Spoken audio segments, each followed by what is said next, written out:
Hello everybody and welcome to another episode of Advanced Glitch Building. This is going to be all about ribbons and cascading walls and bending walls and how to manipulate your scaffolding to bend snap points and walls in any direction that you want.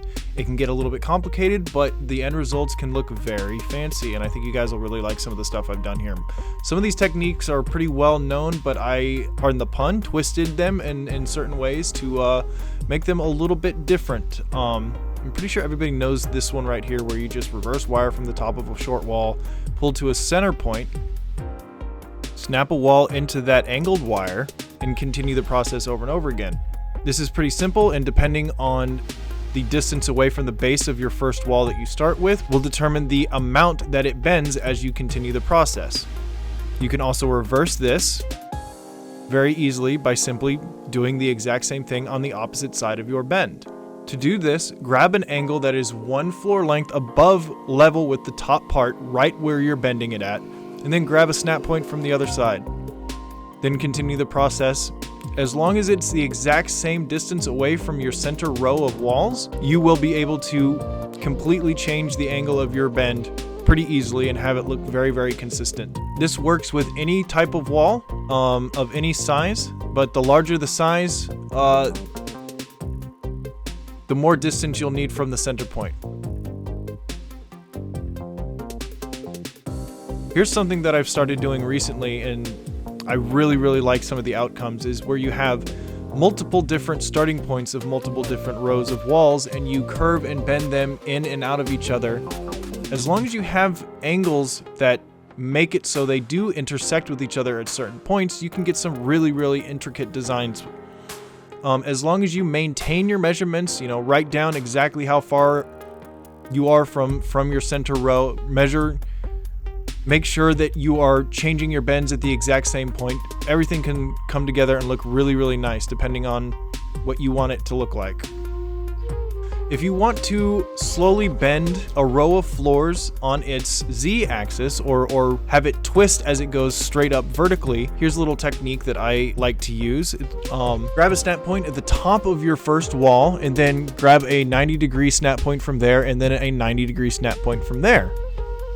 Once you have that, you can change that wire 90 degrees on its XY axis. Then use a large floor and two pavings to grab yourself a snap point 1/2 of a floor thickness ahead of where that snap point is.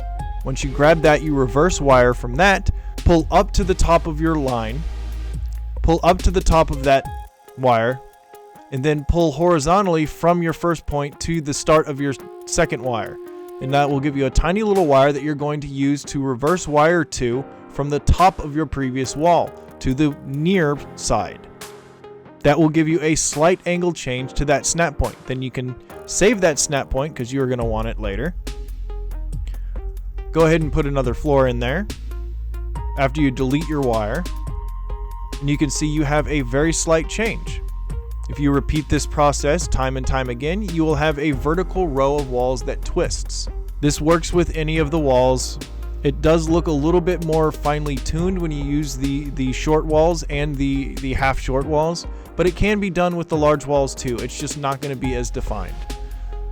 If you combine these techniques, you can have a bending and twisting row of walls that you can manipulate in any direction that you want. Next, I'm going to show you how to stagger a row of walls and bend it at the same time. Depending on what walls you're using and how much of a stagger you want, you're going to first want to create a row of snap points at all equal distance from each other. On this example, I'm going to use a half distance between two small pavings. It works well with the full-length short walls that I'm going to be using in this example, but you can pick whatever distance you want. Once you have that, go ahead and place your first wall, snapping it into a snap point a fair distance away from the row that you just made at a 90-degree angle. Reverse wire from the top of that and pull down to the row from that. Then you're going to want to create a spot where you can reverse wire from an equal distance away from that snap point, just like your row of snap points below.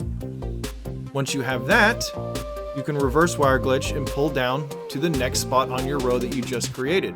And then you can snap a wall into that. Repeat this process and you will eventually have a cascading or shifting wall that is also curving.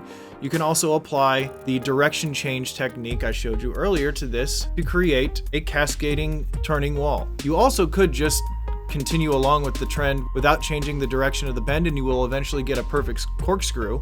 However, keep in mind if you do this, you will have to rotate the angle of your row of center points to maintain the wall above its 90-degree horizon point. But in this example, I'm just bending a wall back and forth and cascading it all at equal distance from each other. Also, keep in mind that the more points that you have on your center line, your row that you are using to measure your distances between your staggers of your walls as they bend, the more of those that you have, the more choices you have at distances between the walls as they cascade along. You can even create a row of snap points very, very close together and change the distance between them in a cascade like this.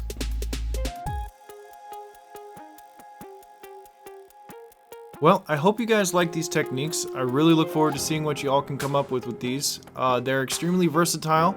Again, you don't have to use the short walls or the half-length short walls like I have in most of these examples here. You can apply these techniques to any of the different wall pieces. Even ones with glass pieces and the windows, the doors, anything like that. They all create very, very unique designs within each other, especially when you combine these techniques inside of each other. Let me know what you guys think of these techniques, and I'll see you guys for the next one.